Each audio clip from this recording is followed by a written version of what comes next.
wake of that crash of the F-35 jet in South Carolina, with a lot of questions remaining about what the hell actually happened there, we've got a new report that outlines some not great details about this very, very expensive thing. Put this up on the screen.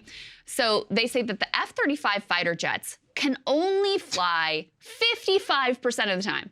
So about half of the time. This is according to a U.S. watchdog. Let me read you a little bit from this article. They say that maintenance issues keep the aircraft on the ground often, despite the growing reliance on this plane by the U.S. and its allies. The fleet's mission-capable rate, or the percentage of time a plane can perform one of its assigned missions, was 55%. That is far below the Pentagon's goal of 85% to 90%. The F-35 share of the U.S.'s overall tactical aviation fleet is expected to keep growing. Basically, every branch of the military is increasingly relying on the F-35 and moving in this direction, in spite of the fact that it is incredibly costly and apparently down for maintenance roughly half the time. This is the world's costliest defense procurement project. Let me give you the numbers here. The Pentagon plans to buy roughly 2,000 more of these things by the mid-2040s, costing $1.7 trillion over the program's life cycle, including $1.3 trillion for maintaining the aircraft. Music to the ears of manufacturer Lockheed Martin. Absolutely. And not only that, Crystal, it actually costs $42,000 per flight hour for F-35. $42,000 an hour to fly this thing. I've always been obsessed with the flight hour cost for a lot of these things. A lot of Americans don't even understand. It's not just about buying the plane. Cost of running these planes is outrageous. And it reminds me of, there was, I think it was a B-2 bomber. So the B-2 bomber flight cost per hour, let's go ahead and look it up live. Yeah, okay, so a B-2 costs $163,000 per hour. And at one point, we had these guys who flew from like Louisiana all the way to Libya to bomb ISIS with a B-2, drop the bombs, which that's, what, another $1.5 million or so cost of the bomb, and then fly back. It was like a 36-hour mission. The collective mission costs like $10 million for a single bombing run. And it's just one of those where we just write it off. And, you know, this was a huge fight in the military. I know aviation geeks are going to get mad at me for screwing up some of the details, but there was this fight around the A-10 Warthog, which was like, it's a very cheap plane. It's much cheaper in order to fly, and it has like the brrr sound that people are familiar with machine guns. It was used as a terrorist killer a lot in the global war on terror, and especially because a lot of these guys don't have anti-aircraft stuff, it was much easier in order to fly and to use, but the Air Force was trying to get rid of it because they're much more in favor of these costly gadgets like fifth-generation fighters, F-35s, B-2s, all these other very, very expensive aircraft. I think we're going to have a reckoning. Whenever we have another war, we're going to find out that a lot of these costly toy projects, games and all that stuff, that war has not changed that much. It's all about what flies, what actually works, and can you produce a ton of them in a major war of attrition. Just look at Ukraine. This is very nerdy, but there was entire ideas in the 1990s called, there was a new generation of warfare, as in war had changed for all time. And what everyone would point to was the US campaign against the Iraqi military, because the Iraqi Republican Guard and their military was one of the largest militaries in the world. We steamroll them in 30 days, the highway of death, and they're like, oh my God, like war is forever changed. It's all about computers and all that stuff. What are we learning from Ukraine? You would be better off learning the tactics of World War I than you would anything afterwards about the fighting. Well, and also, what's like the most critical thing? It's just ammo. Ammo, artillery. Same fights we had in 1912. So, look, I'm not going to sit here and claim that all of war is exactly the same, but I think war is a lot more analogous in rhymes with some of the major conflicts that we've had, as opposed to some video game that a lot of these idiots have been pushing us into for a long time. There's this whole, like, you can nerd out on this stuff forever, and I know people who do, about China and the US and fifth-generation aircraft. Here's the deal. We ever get into a war over Taiwan, you know what's gonna matter? Anti-ship missiles. A bunch of mines in the middle of the sea. We've been doing that since what? Since time immemorial. And so it's like, we can talk about this forever, but the F-35 is the symbol, I think, of this new bet that war is just easily outsourced to computers and drones and all of this. And I'm not saying those things don't matter, but the very nitty-gritty about what can be produced, what can go on time, what actually works, what's really employable on the battlefield, we'll find it all out very soon. And most of the time, people are totally wrong in terms of the bet before a major war breaks out. It also just shows there's just literally no cost control. Yeah. You know, how much, this is the Financial Times, it's not even a U.S. media outlet that's reporting on this. You know, I mean, this GAO report got very little pickup. And think of, on the other hand, like any sort of civilian program that was going to like feed the needy or was abused by quote unquote welfare queens or whatever, there would be endless media coverage of that type of waste, fraud, and abuse. But this, I mean, this, again, most costly defense procurement project in the entire world. And we have so little scrutiny, so little expectations. We're just happy to give literally trillions of dollars to Lockheed Martin for a product that is not standing up to the standards that the Defense Department themselves have set for these jets. So, you know, and it also does just raise more questions about what the hell happened in that other incident. Because if you're having a lot of problems with these jets, did that play into this crash and the fact that, you know, they were unable to find the debris for a while? So, good point. Pretty extraordinary. The total lack of oversight and how the Pentagon just gets a pass, like trillions, to the tune of trillions of dollars, to waste money and have no accountability whatsoever. Very true. All right, we'll see you guys later. You will very rarely see me recommend CNN, but one of the only people who works there, who I really like, is Harry Enton. He used to work over at 538. He's kind of their polling guru. And he did a fantastic breakdown, which we also saw in our focus group, about the demise of Fox News amongst Republican voters and how their power is waning, how they really need Trump a lot more than Trump needs them. Let's take a listen. 74% say not Fox News. Now, the plurality leader is Fox News at 26%, but the fact is most Republicans are, in fact, not tuning to Fox News as its main news source. Other follow-ups, social media, 12%, broadcast networks at 11%. But I think that this is a key number to keep in mind going forward. 74% of Republican likely voters say the news source they turn to most is not Fox News. But I guess the other question to flip that is, does Fox News need Donald Trump? Yes, this is what I would say is absolutely. Fox News needs Donald Trump more than Donald Trump needs Fox News. Why is that? I actually love that clip because they were using the New York Times data to illustrate a point that we keep hammering home. And of course, look, CNN has an incentive to bash Fox. They're just as bad. Ask them how much they need other politicians and Democrats. Okay, so let's put that aside. But the meta point is correct, as we saw in our focus group. We had 8 likely viewers or likely voters in the New Hampshire primary, GOP primary. Only one said Fox is the primary. Amazing. News. 10 years ago, every single one person. 20 years ago, O'Reilly. There would have been like O'Reilly fan club, you know? And that's dead, gone. Only one person said Fox and Tucker Carlson. Every other person said some version of internet. That's right. it. Yeah. But the Tucker Carlson person was like, I watch him on X. Exactly. Right? So she doesn't even watch. Our great focus group leader there, James, like, oh, you're watching him on X? She's like, yeah, on what used to be Twitter. So, yeah, I mean, it's a very different era for them. And what's interesting is they also went into, like, of their viewers, they are having an impact on their viewers somewhat because Trump gets 43% of the Fox News viewer vote, which is still like pretty high. But of the Newsmax viewer vote, he's getting 76%. Yes. So there's clearly an impact here in terms of their coverage and trying to pump up Ron DeSantis and whatever. So among the people who are still watching them, they have an impact. It's just that they don't have that lock on all of the GOP base.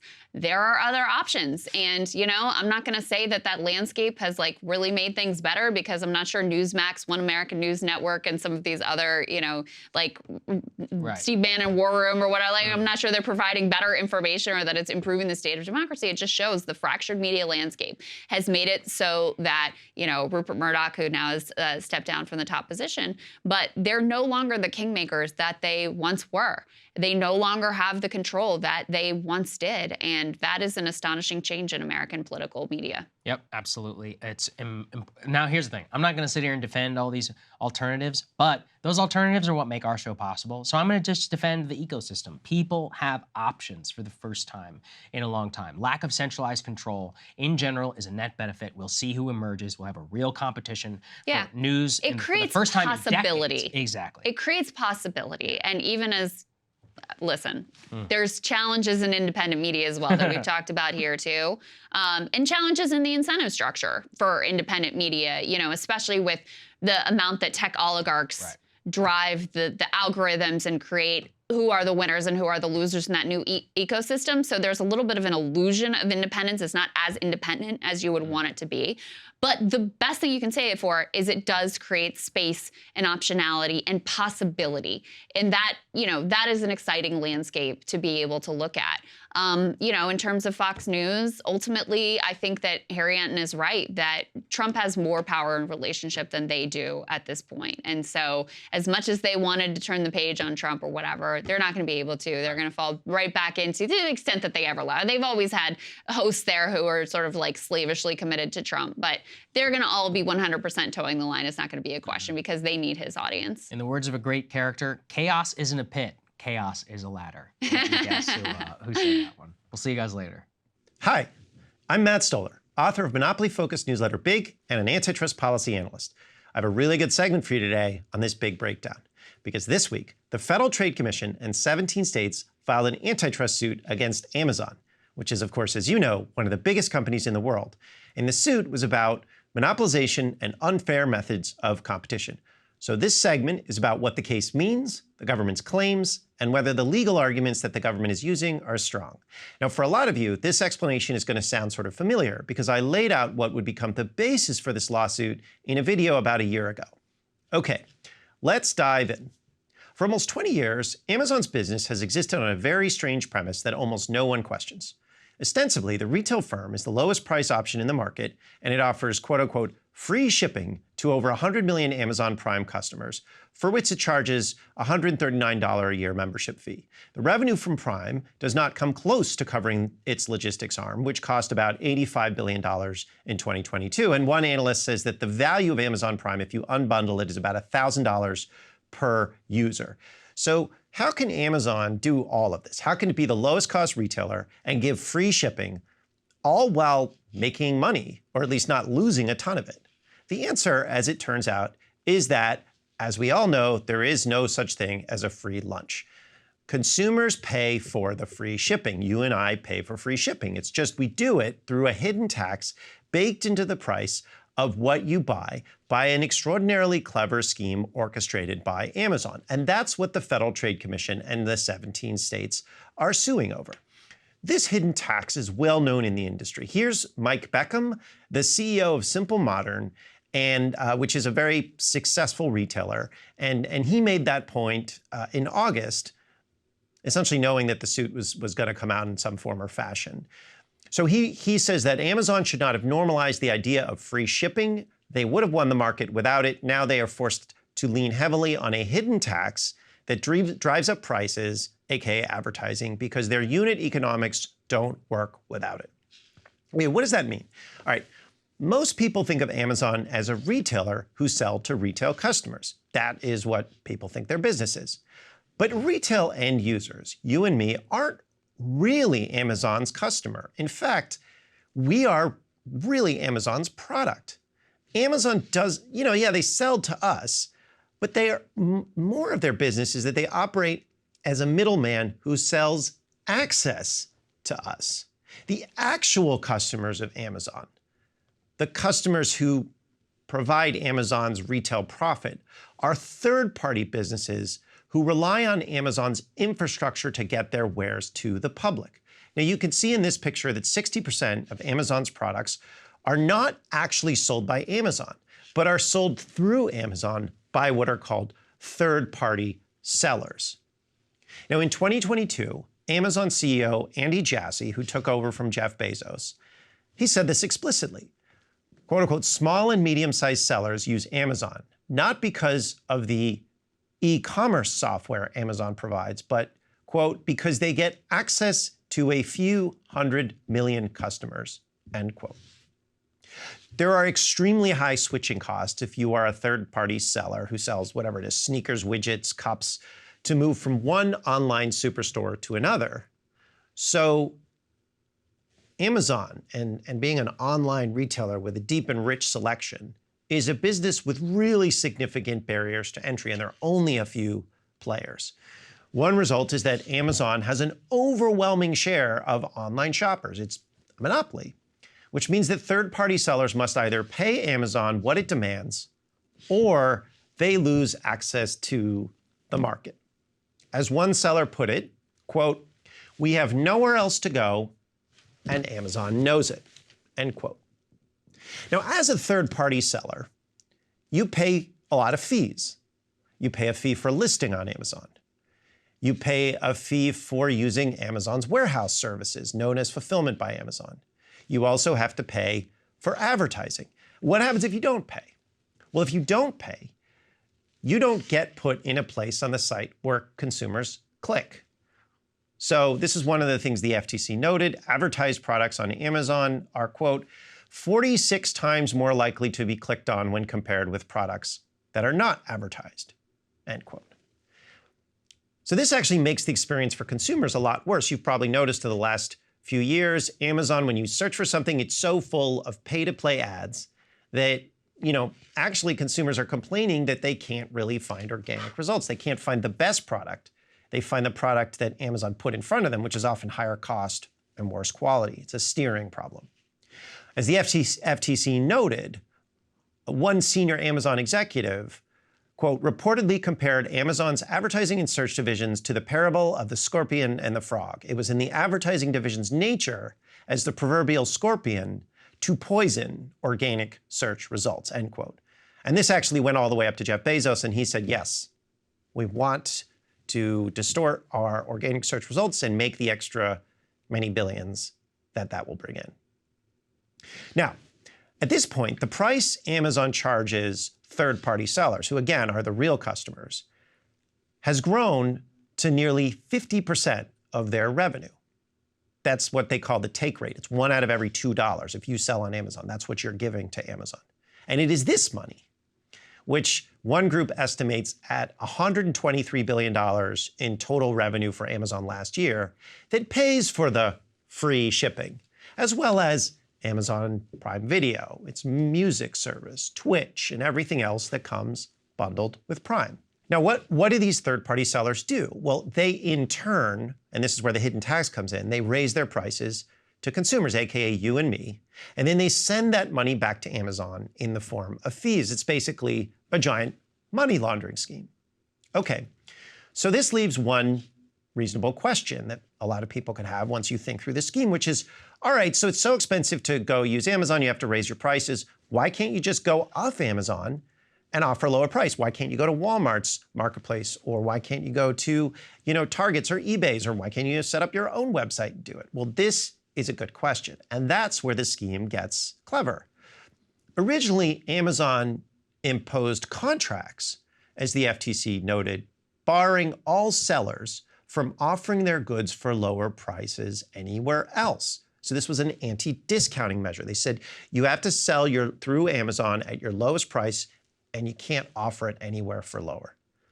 Originally they did this through contract. They just put it in contracts.